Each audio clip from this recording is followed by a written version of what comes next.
The phone glowed in Caleb's trembling hands. A lifeline to a ghost. Every night for a year, he'd send a text to Jamie's number, knowing no one would answer.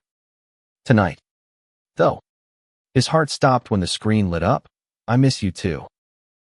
Caleb's apartment in Brooklyn was a shrine to what was. Photos of him and Jamie lined the walls, laughing at Coney Island, kissing under Christmas lights, their hands intertwined at pride. Jamie's leather jacket still hung on the chair, untouched since the accident that stole him away. Caleb, 28, with dark curls and eyes that carried too much weight, hadn't moved on. How could he? Jamie was his son, his gravity, the one who made the world make sense. It started as a way to cope. After the funeral, Caleb texted Jamie's number, a simple "I love you," as if the words could reach him in whatever came after. Night after night, the messages piled up. I miss your laugh. Work sucked today. Why aren't you here?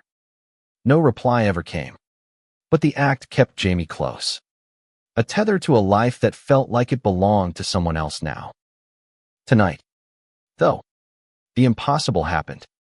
Caleb stared at the reply, his breath shallow. I miss you too. The words burned into him, both a comfort and a wound. His fingers hovered over the keyboard, unsure whether to scream or cry. Who was this? A cruel prank? A glitch? Or his heart dared to hope something more? He typed, "Who is this?" and hit send before doubt could stop him. The wait was agony, each second stretching into eternity. The phone buzzed again. It's me. I'm here. Caleb's knees buckled. He sank to the floor, the phone slipping from his hands. Jamie was gone. He'd seen the body, held the cold hand, wept at the grave. Yet here was his number, alive with words that sounded like him. Caleb's mind raced. He thought of the accident a rainy night. A drunk driver. Jamie's bike crumpled on the side of the road. The police said he died instantly. No pain. Caleb clung to that, but it didn't dull the ache. Now, this message tore open the wound. He grabbed the phone again, typing frantically, "This isn't funny. Tell me who you are." The reply came faster this time. Caleb. It's Jamie. I don't know how, but I'm here. His name. No one else called him that. Not with that warmth. Caleb's vision blurred with tears. He wanted to believe it. Needed to. But reason screamed it was impossible. He paced the apartment, Jamie's jacket catching his eye. He clutched it, inhaling the faint scent of leather and cologne, and typed, "Prove it. Tell me something only Jamie would know." Minutes passed. Caleb's heart pounded so hard he thought it might break. The phone buzzed.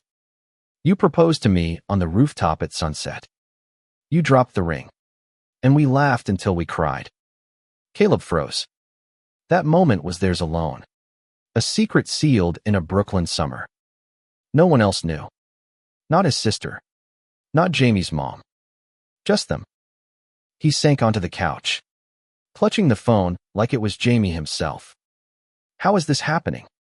He typed, his hands shaking so badly he could barely hit the keys. The reply was slower this time. "I don't know. I just felt you. Every night. I had to find a way back." Caleb's sob broke the silence of the apartment. He didn't understand. But for the first time in a year, he felt alive. Sleep was impossible. Caleb spent the night texting, asking questions only Jamie could answer, their first date at the diner, the song they danced to in the kitchen, the fight they had over whose turn it was to do dishes.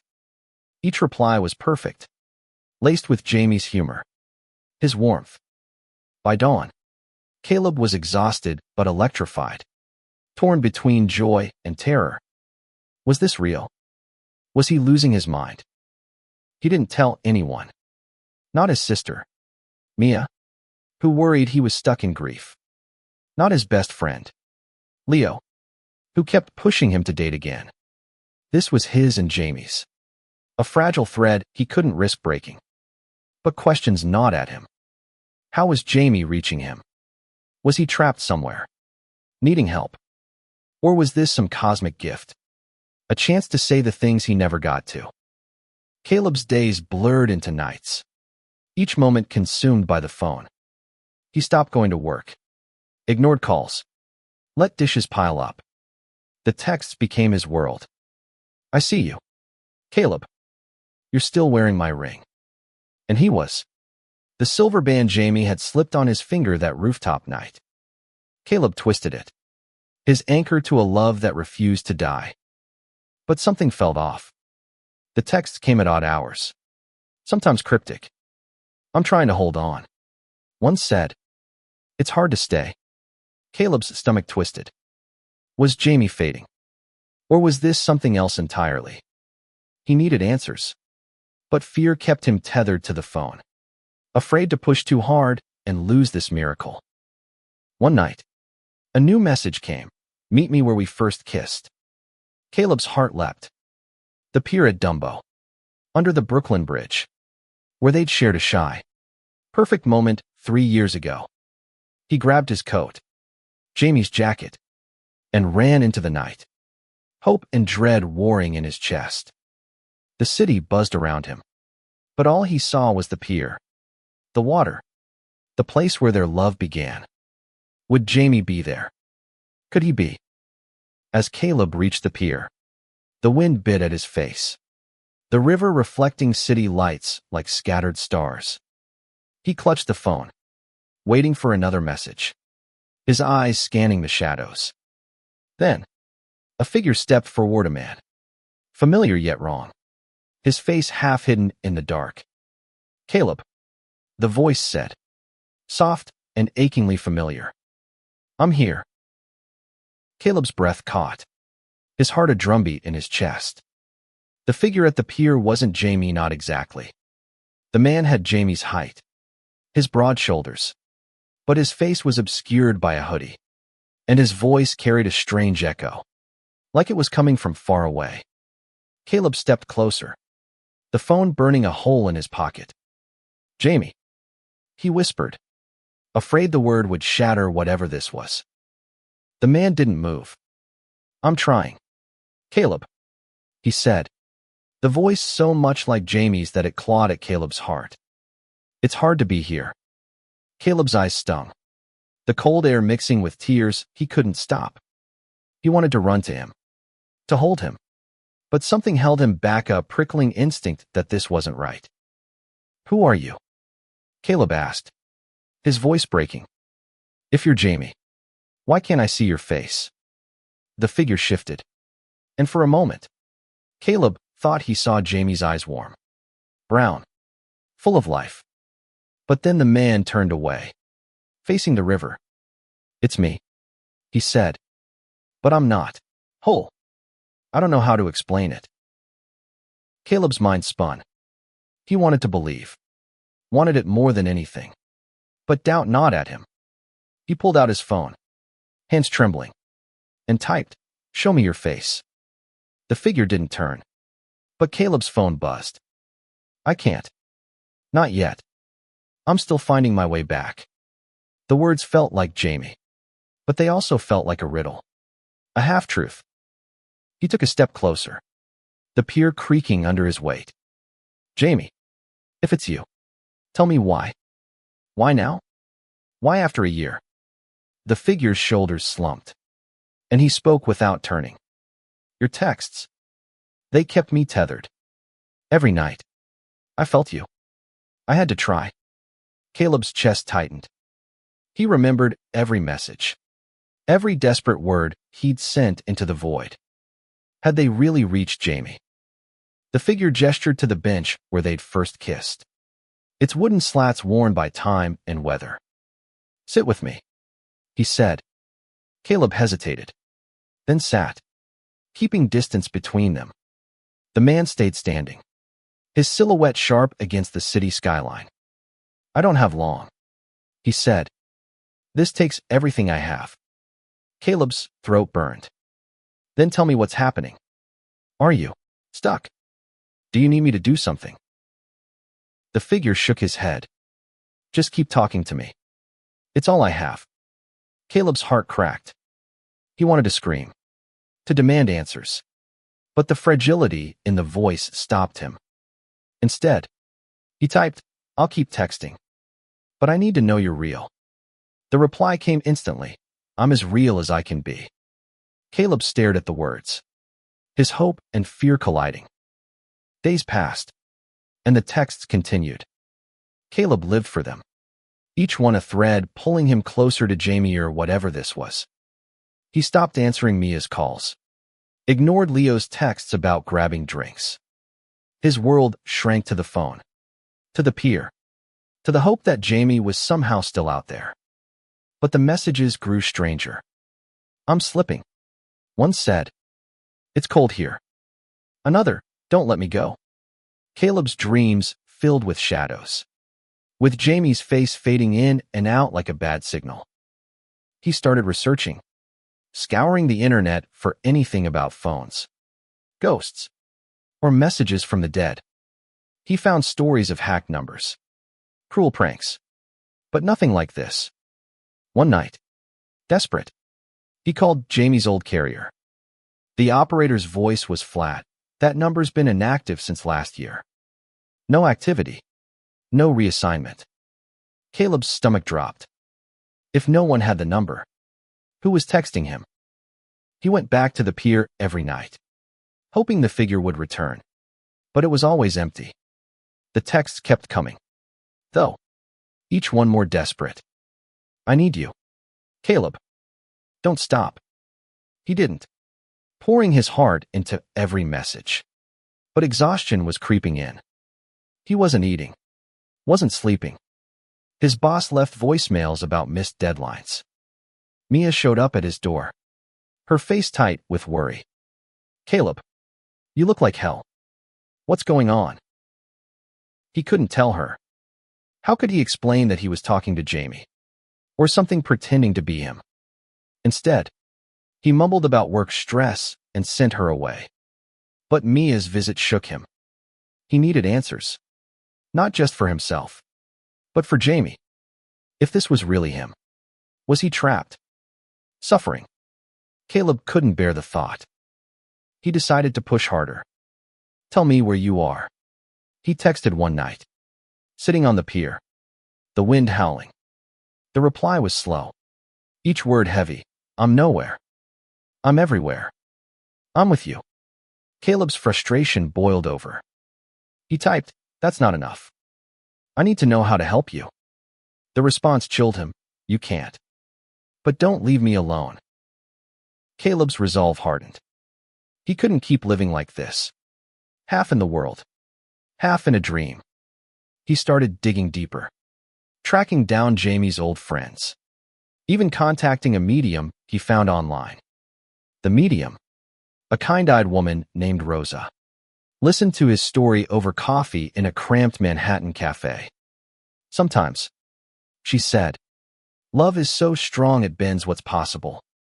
But be careful. Not everything that answers is what it seems. Her words haunted him. That night, he texted, if you're not Jamie, tell me now. The reply was instant. I am. I swear. But doubt lingered, a shadow in Caleb's heart. He needed proof, something undeniable. He remembered Jamie's journal, tucked away in a box under the bed. Jamie had written in it every day, private thoughts Caleb had never read. If this was Jamie, he'd know those words. Caleb pulled out the journal, its pages worn and smudged. He flipped to a random entry and texted, what did you write about the night we fought about the dishes? The wait was excruciating. When the reply came, it was perfect, quoting Jamie's exact words about love being worth the mess. Caleb wept, clutching the journal. But the doubt didn't vanish. Someone could have found it. Read it. He needed more. The next night, he went back to the pier, the journal in his hands. Jamie, he called into the dark. If you're here, show me. I can't keep doing this. The wind answered, but no figure appeared. His phone stayed silent. For the first time in weeks. No text came. Caleb sank to his knees. The journal falling open to a page where Jamie had written, "Caleb is my home. I'll always find him." The words broke him, and he sobbed into the night. Alone. The silence from the phone was deafening. For 3 nights. Caleb waited. But no messages came. The pier felt emptier than ever. The city's hum mocking his loneliness. He clutched Jamie's journal, reading it obsessively, searching for clues. Each entry was a knife Jamie's hopes, his fears, his love for Caleb in every line. But the last entry, written the day before the accident, stopped him cold. Something's calling me. I don't know what, but I feel it. Caleb's mind churned. Had Jamie sensed something? Was this why he was reaching out now? He couldn't shake Rose's warning. Not everything that answers is what it seems. He needed to know if this was Jamie or something else, something darker. He started researching again, diving into forums about the paranormal, grief, and technology. One thread caught his eye, stories of people receiving messages from deactivated numbers, all tied to intense emotional bonds. None had answers, only speculation. He went back to Rosa, meeting her in the same cafe. Her eyes softened as he poured out the story, the texts, the pier, the journal. "Caleb," she said, "love can open doors, but not all doors lead to good places. You need to protect yourself." She gave him a small amulet, a polished stone etched with symbols. "Keep this close when you text. It'll ground you." Caleb took it, skeptical but desperate. That night, he sat on his couch, the amulet cold against his chest. He typed, "Jamie, if it's you, I need more. Tell me what's holding you." The reply came after an hour. "I'm caught. It's like a fog. Your voice pulls me through." Caleb's heart raced. He pressed, "Caught where? How do I help?" The answer was vague. "Just don't stop. I need you." Frustration surged. But so did hope. If Jamie was trapped, Caleb would find a way to free him. He started visiting the pier daily, bringing the journal and the amulet. He read Jamie's words aloud, hoping they'd anchor whatever was left of him. One night, a woman approached a jogger, maybe 40, with kind eyes. "You okay?" she asked, noticing his tears. Caleb hesitated, then spilled everything. Her name was Sarah, a nurse who'd lost her wife years ago. "I used to talk to her, too," she said. "Not through texts, but dreams. Sometimes they find a way back, but you have to let them go, too." Her words hit hard. Letting go felt like betrayal. But Sarah's story gave Caleb a new lens. Maybe Jamie wasn't trapped, maybe Caleb was, clinging to a ghost. Still, he couldn't stop. The texts resumed, sporadic but intense. "I see you at the pier," one said. "You're so close." Caleb's skin prickled. Was Jamie watching? Or was something else? He started noticing patterns. The texts came most often at 2:17 a.m. The exact time of Jamie's accident. Caleb set an alarm, waiting each night. At 2:17, the phone would buzz, and Jamie's words would pour in memories. Apologies. Promises. But some messages felt off, like static in a song. "Don't trust it," one read, then vanished from the thread. Caleb's blood ran cold. Was Jamie warning him? Or was it a glitch? He confided in Leo, who'd been trying to pull Caleb out of his spiral. They met at a bar in Williamsburg, the noise drowning out Caleb's thoughts. "Man, this isn't healthy," Leo said, his voice gentle but firm. "You're talking to a ghost. What if it's not Jamie?" Caleb snapped. "You don't get it. It's him. I know it." Leo sighed. sliding a card across the tablia therapist's number. Just think about it. Okay. Caleb didn't call the therapist, but Leo's doubt fed his own. He started testing the texts, asking obscure questions from Jamie's childhood, things not even the journal held. The replies were slower, sometimes wrong. One night, he asked about Jamie's dog, Max, who died when Jamie was 10. The response was off. Max was a lab. Right. Max was a beagle. Caleb's stomach twisted. Was this a mistake? Or proof? He confronted the sender. You're not Jamie. Who are you? The reply took hours. I'm trying to be him. For you. Caleb threw the phone across the room, his chest heaving. Was this a prank after all? Or something worse, something feeding on his grief? He remembered Rose's amulet and clutched it. Grounding himself, he typed, if you're not Jamie, leave me alone. No reply came. The silence lasted a week. Caleb felt unmoored, like he'd lost Jamie all over again. He went back to work, forcing himself to function. But the apartment felt haunted not by Jamie, but by the absence of those texts. Mia came over, bringing takeout and tough love. You're killing yourself, Caleb, she said. Jamie wouldn't want this. For the first time, Caleb agreed. He needed to live, for Jamie's sake. But then, at 2:17 a.m., the phone buzzed. I'm sorry. I'm trying so hard. Caleb stared, torn between hope and fear. He typed, prove you're Jamie. Meet me at the pier tomorrow night. The reply was instant. I'll try. Caleb's heart pounded. He didn't know what he'd find, but he had to go. He grabbed Jamie's jacket, the amulet, and the journal, ready to face whatever waited. The pier was shrouded in fog, the Brooklyn Bridge a ghostly outline above. Caleb stood at the bench, Jamie's jacket draped over his shoulders, the amulet heavy in his pocket. He'd come prepared for anything a ghost, a trick, or nothing at all. The journal was tucked under his arm, its pages a map of Jamie's soul. At 2:17 a.m., his phone buzzed. I'm here. Caleb scanned the pier, his pulse racing. No figure appeared. No voice called out. He typed, where are you? The reply was cryptic. Look at the water. Caleb stepped to the edge, the river black and restless below. For a moment, he swore he saw Jamie's face reflected not in the water, but in his mind, clear as day. He blinked, and it was gone. He sat on the bench, the cold seeping into his bones. Jamie, he whispered, if you're here, give me something real. The phone buzzed again, touched the bench. Caleb frowned, running his hand over the wood.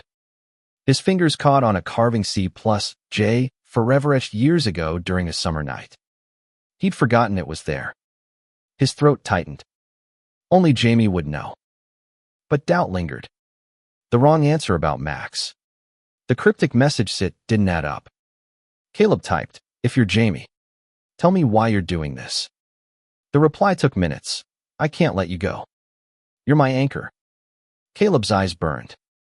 He wanted to believe. But Rose's warning echoed. Not everything that answers is what it seems. He decided to test it further.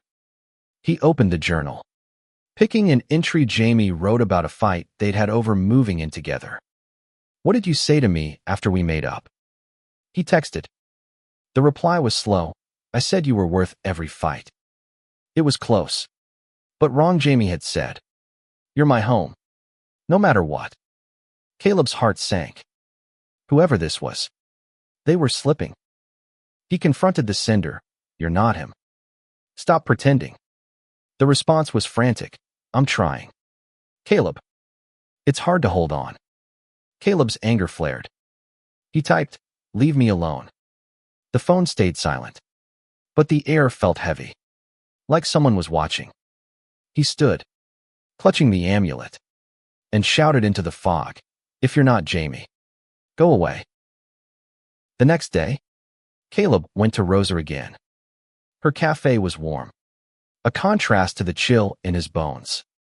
I think it's not him, he admitted, his voice raw. Rosa nodded, her eyes kind but serious. Sometimes, grief opens doors to things that feed on it. You need to close this one. She suggested a ritual, a way to say goodbye, to sever the connection. Caleb resisted. What if it was Jamie, just struggling to reach him? He tried one last time. Texting, if you're Jamie, meet me tonight. No more games. The reply came at 2:17 a.m. I'll try. Pier. Midnight. Caleb prepared himself, bringing the journal, the amulet, and a letter he'd written to Jimmy, a goodbye, just in case. The pier was quiet, the fog gone, the stars sharp above.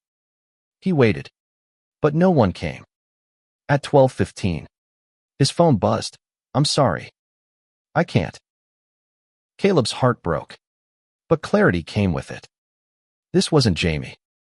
It was something else, maybe his own grief. Maybe something darker, but not his love. He sat on the bench, opened the letter, and read it aloud. Jamie, I'll always love you, but I have to let you go. Tears fell, but he felt lighter, like a weight had lifted. The phone stayed silent. Days passed without texts. Caleb started living again, small steps, like answering Mia's calls, meeting Leo for coffee. He kept the amulet, a reminder to stay grounded. But he couldn't shake the need for closure. He visited Jamie's grave, a quiet cemetery in Queens. Kneeling by the stone, he whispered, I hope you're at peace. For the first time, he felt Jamie was. But one night, the phone buzzed at 2:17 a.m. I'm still here. Caleb froze, his newfound strength wavering. He didn't reply, but the message lingered, a shadow on his heart. Was it over? Or was something still out there, waiting? He clutched the amulet, unsure, but determined to move forward.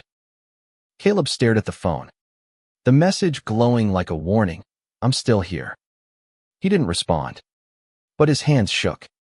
He tried to let go, to close the door, but this thing, whatever it was, wouldn't let him.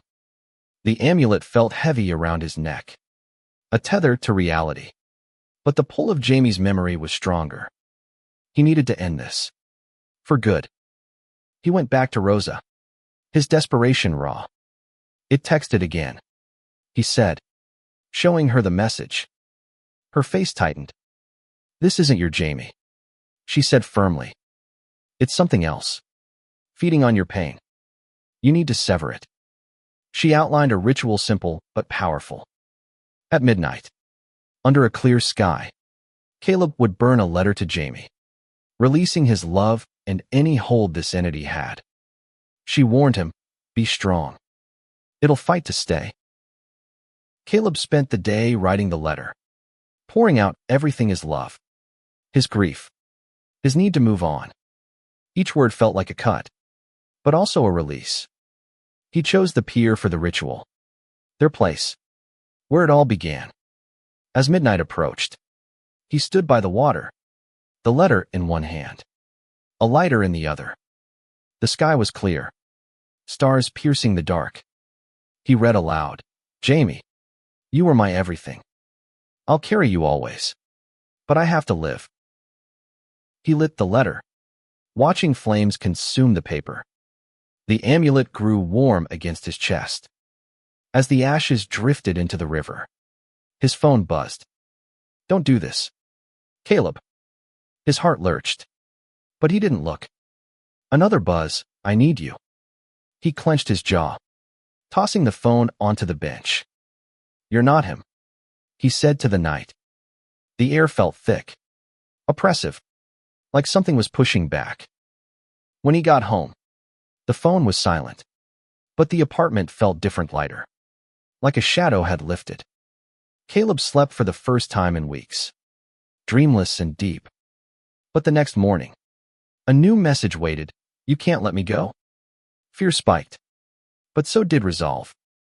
He called Rosa, who urged him to block the number. It's weakening, she said. Don't give it power. Caleb hesitated, then blocked Jamie's number. The act felt final, like burying him again. Days passed without texts, and Caleb threw himself into life work. Friends. Even a tentative date Leo set up. The guy, Sam, was kind, with a shy smile that reminded Caleb of Jamie, but not painfully so. They talked over coffee, and Caleb felt a spark, small but real. He wasn't ready, but he was trying. Mia noticed the change. You're back, she said one night, hugging him tightly. Caleb smiled, but the amulet stayed around his neck, a reminder of the battle he'd fought. He visited the pier less often, but when he did, it was to remember Jamie, not to chase ghosts. The journal stayed under his bed, a treasure he'd open when he was ready. But one night, a new number texted, I'm still here. Caleb's blood ran cold. It wasn't Jamie's number, but the words were the same. He showed Rosa, who frowned. It's desperate, she said. It's trying another way. She suggested a stronger ritual, one that required Caleb to confront the entity directly. He wasn't sure he could, but he knew he had to try. At the pier, under a full moon, Caleb stood with the amulet and a new letter. This one addressed to whatever was pretending to be Jamie. You're not him, he read aloud, his voice steady. You don't get to use his love. He burned the letter, the flames bright against the night. His phone buzzed, but he didn't look. He felt the air shift, like a weight lifting, and for the first time, he believed it was over. Caleb started living fully work improved. He laughed with Mia and Leo, and Sam became a friend. Maybe more. The pier became a place of peace, not pain. But the amulet stayed, a quiet reminder of what he'd overcome, and of Jamie, who'd always be part of him, but not his cage. Life began to feel like Caleb's again. He went to work, laughed with colleagues, even started sketching again, something he hadn't done since Jamie died. Sam's texts were a new constant, light and warm, pulling Caleb towards something new. But the amulet never left his neck, a silent guard against the past. He thought the entity was gone, burned away with the letter, but a part of him stayed vigilant. One evening, while walking home from a movie with Sam, Caleb's phone buzzed. A new number. Unfamiliar. You can't forget me. His stomach dropped. Sam noticed his face pale. You okay? He asked, concern in his eyes. Caleb forced a smile, pocketing the phone. Just spam. He lied, but his heart raced. He hadn't told Sam about the texts. The pier. The entity. It felt too raw, too crazy. That night, alone, Caleb unblocked Jamie's number and texted, Who are you? Why won't you stop? The reply was instant. I'm part of you now. Caleb's skin crawled. This wasn't Jamie I never had been. Rosa's words echoed. It feeds on your pain. He called her, his voice shaking. It's back, he said. Rosa's tone was calm but urgent. It's clinging to your grief. You need to face it. Caleb. Not at the pier, somewhere new. She suggested a park in Manhattan, a neutral place with no ties to Jamie. Caleb agreed, but fear gnawed at him. What was this thing? A spirit. His own mind. He wrote another letter. This one blunt. You're not Jamie. You're not welcome. Leave. At midnight. In the park. He burned it, the amulet glowing faintly against his chest. The air felt still, but his phone buzzed. I'm not done. Caleb's resolve hardened. He texted, You have no power over me. No reply came, but the silence felt charged, like a storm waiting to break. He started therapy, something Leo had pushed for months. The therapist, Dr. Ellis, listened without judgment as Caleb spilled everything: the texts, the peer, the entity. Grief can manifest in powerful ways, she said. Maybe this is your mind's way of holding on. Caleb wasn't sure. The texts felt too real, too separate. But therapy helped him rebuild, piece by piece. He told Sam about Jamie, not the texts, but the love, the loss. Sam listened, his hand warm on Caleb's. I'm not here to replace him, Sam said. I just want to be here. Caleb's heart ached, but it was a good ache, one that felt like healing. The text slowed, then stopped. Caleb kept the amulet, but he started to believe it was over. He visited Jamie's grave again, leaving a single flower daisy, Jamie's favorite. I'm okay, he whispered. I hope you are too. The cemetery was quiet, peaceful, and for the first time, Caleb felt Jamie's presence, not as pain, but as love. Months passed. Caleb and Sam grew closer, their dates turning into something steady. Mia and Leo cheered him on, but Caleb kept the amulet, a reminder of the battle he'd won. One night, at 2:17 a.m., his phone buzzed a new number. You're stronger than I thought. Caleb didn't flinch. He deleted the message, blocked the number, and went back to sleep, Sam's arm around him. The entity was gone, or maybe it had never been real. Either way, Caleb was free. Caleb's life settled into a rhythm he hadn't known since Jamie. Sam's laugh filled the apartment, a new light in the space where shadows once lingered. They cooked together, watched bad reality TV, and talked about the future, tentative, but real. The amulet stayed around Caleb's neck, less a shield now and more a talisman of his strength. The texts had stopped, and the pier was just a place again, not a haunt. But closure wasn't perfect. Some nights, Caleb dreamed of Jamie, not the entity, but the real Jamie, smiling under the Brooklyn Bridge. He woke with tears, but also with peace. Dr. Ellis helped him unpack the grief, teaching him that love doesn't end, even when life does. Caleb started writing letters to Jamie again, not texts, but private notes he kept in a new journal, a way to honor him without being consumed. One afternoon, while cleaning, Caleb found Jamie's old phone in a drawer. He hadn't touched it since the accident, afraid of what it held.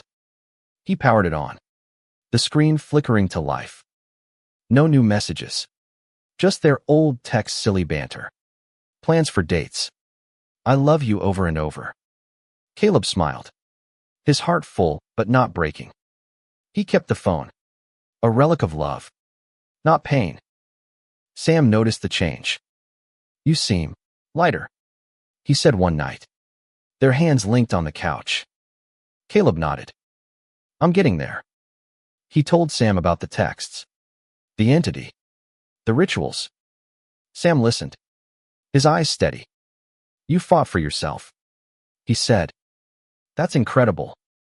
Caleb kissed him, grateful for someone who saw his scars and stayed.